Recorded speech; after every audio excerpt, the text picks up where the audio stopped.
A high-level county government employee is facing felony prescription drug and fraud charges.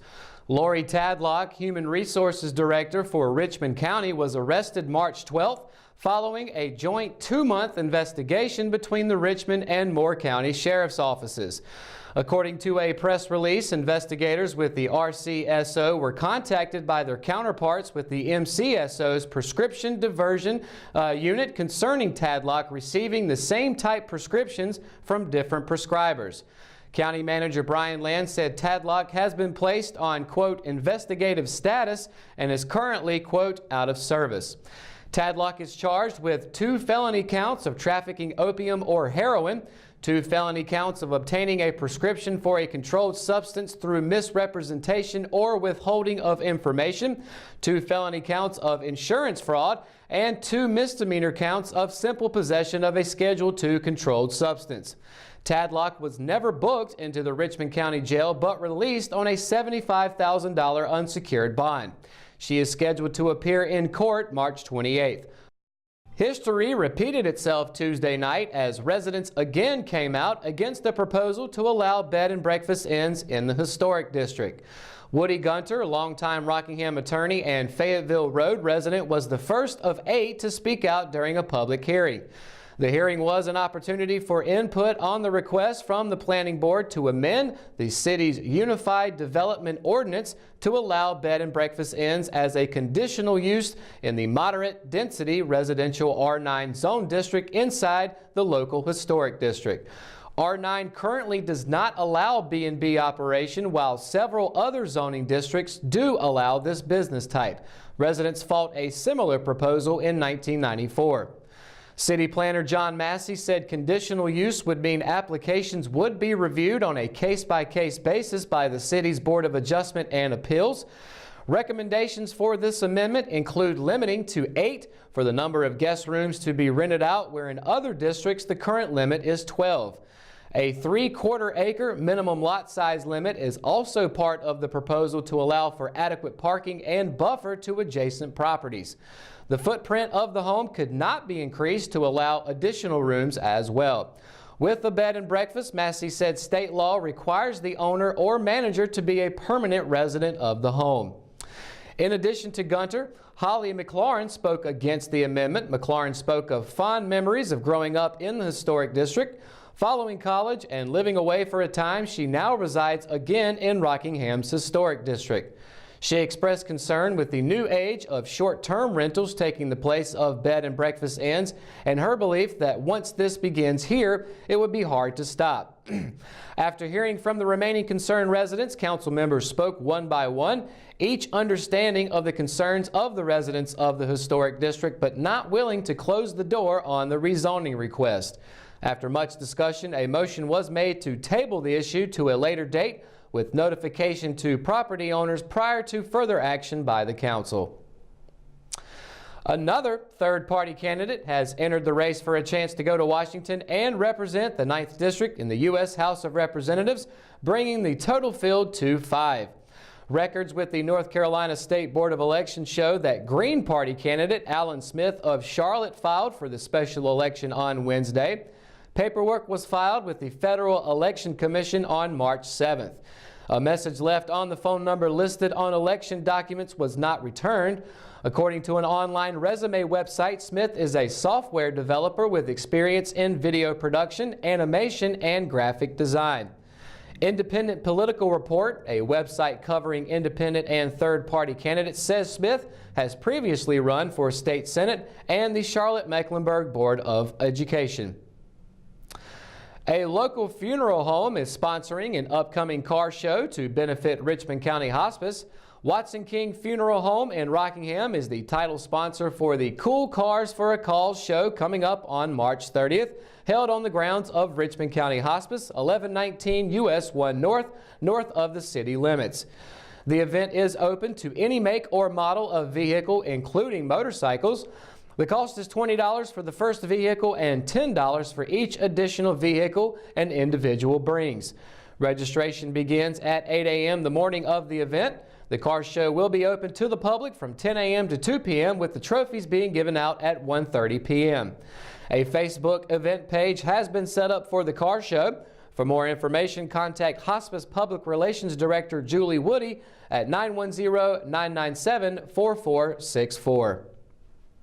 All right, when we return, I've got your Live at 5 weather report. What's the weather looking like for the weekend? We'll let you know right after the break.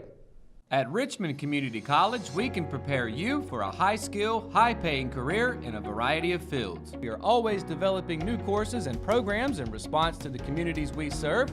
We offer day, evening, and online courses, and you can now complete 7 curricular programs entirely online, including our university transfer degree.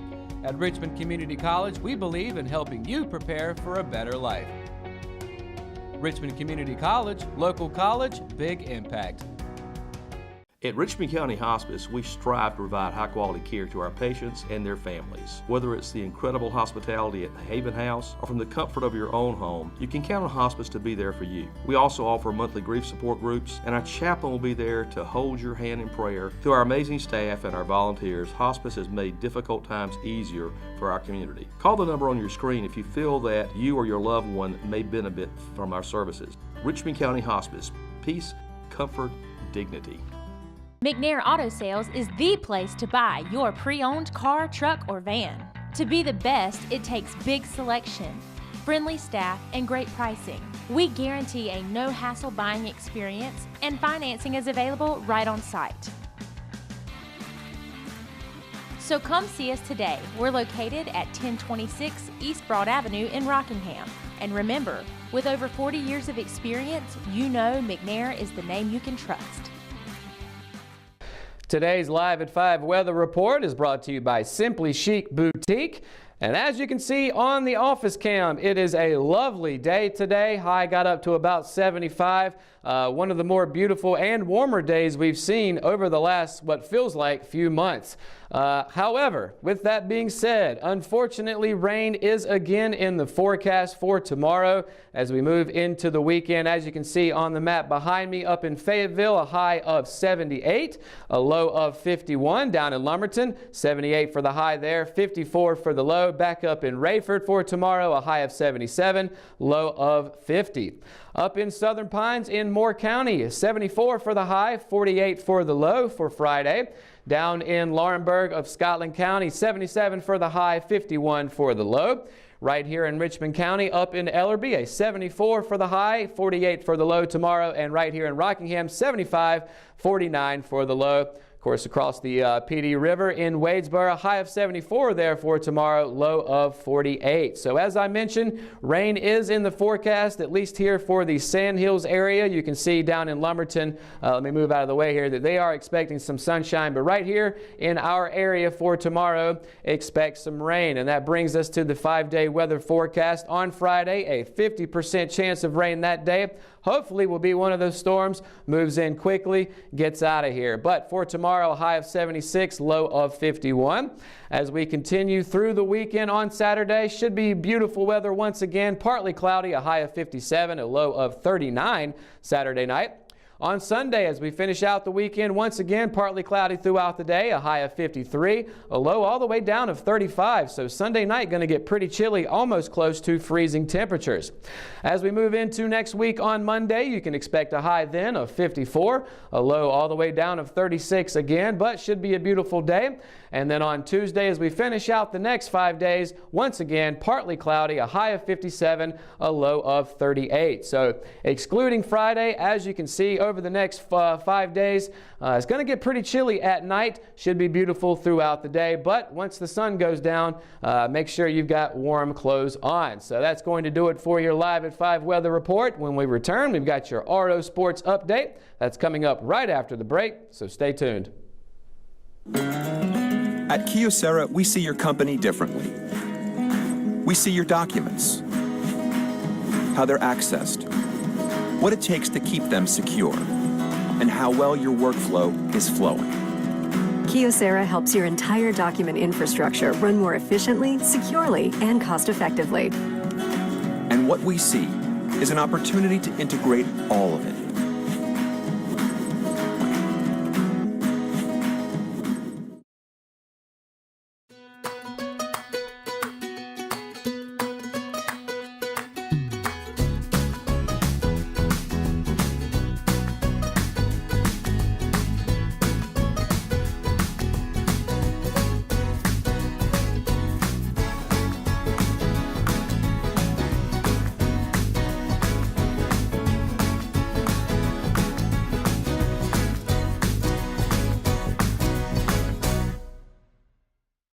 Willow Tree Antiques and Gifts is an occasional shop located at 122 South Hancock Street in Rockingham, North Carolina. We are open the first weekend of each month, Thursday through Saturday. We strive to offer unique selections of vintage, antique, handmade, and new goods. Each month we'll fill the shop with hand-picked home decor, furniture, and gifts.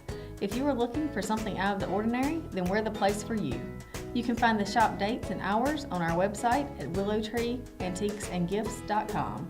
We would love to see you during our next occasional shop dates. Senior pitcher Grayson Way made program history in the first inning of Wednesday's non-conference softball game against Uwharrie Charter Academy. The UNC Greensboro signee set the Richmond Senior High School softball program record with her 32nd career home run, surpassing former teammate Owen Bowers. She connected on a 1-1 curveball away that sailed out and over the center field wall. Her blast was just the first of 5 Lady Raider home runs in a 5-inning Mercy Rule win as Richmond rolled to a 13-2 victory to stay perfect on the season.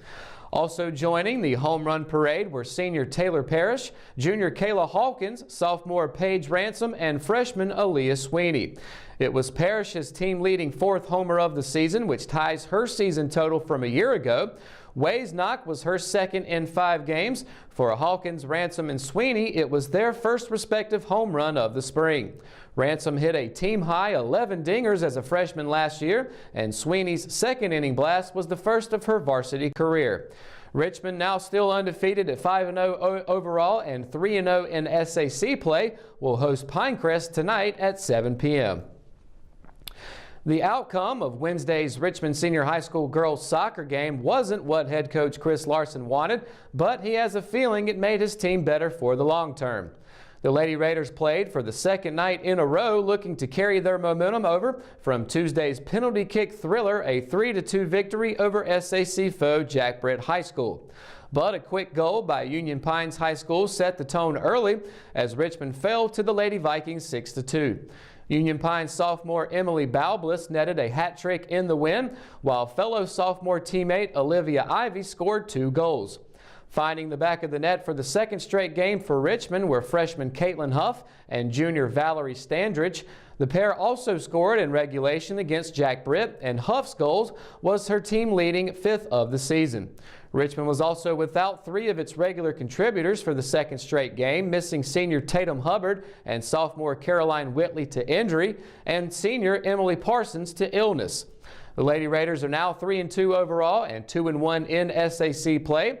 They'll return to conference play on Friday when they host Hoke County High School at 7 p.m. The Richmond boys tennis team dropped its 2nd straight Sandhills Athletic Conference match Tuesday after winning its opener last week. The Raiders welcomed in Jack Britt High School and lost to the Buccaneers by a final score of 8-1.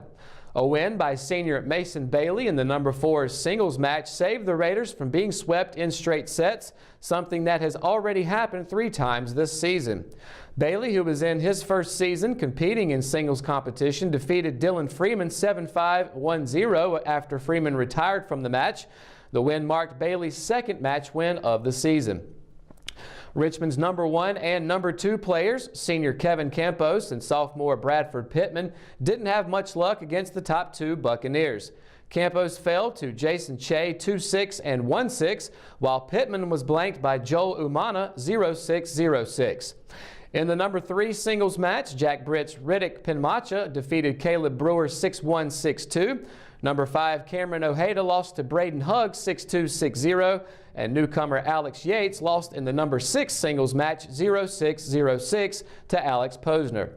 In doubles competition, Jack Britt won the number 1 and number 2 matches by an 8-1 score.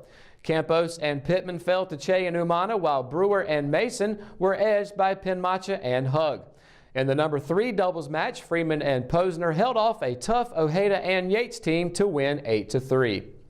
Richmond is now 1-4 overall and 1-2 in SAC play. They'll host Hoke County High School on Thursday and look to return to the win column. Singles matches start at 4 p.m. And that's going to do it for another edition of Live at 5. For the latest news here in Richmond County, you can download the free RO app for your mobile device or visit richmondobserver.com. course, make sure to tune in to each RO Sports Show every Thursday, Friday, and Saturday. And of course, tune in to Good Morning Sam Hills as well every morning, Monday through Friday, 6:30 to 8:30 a.m. For the Live at 5 crew, I'm Matt Harrelson. Have a great night, Richmond County.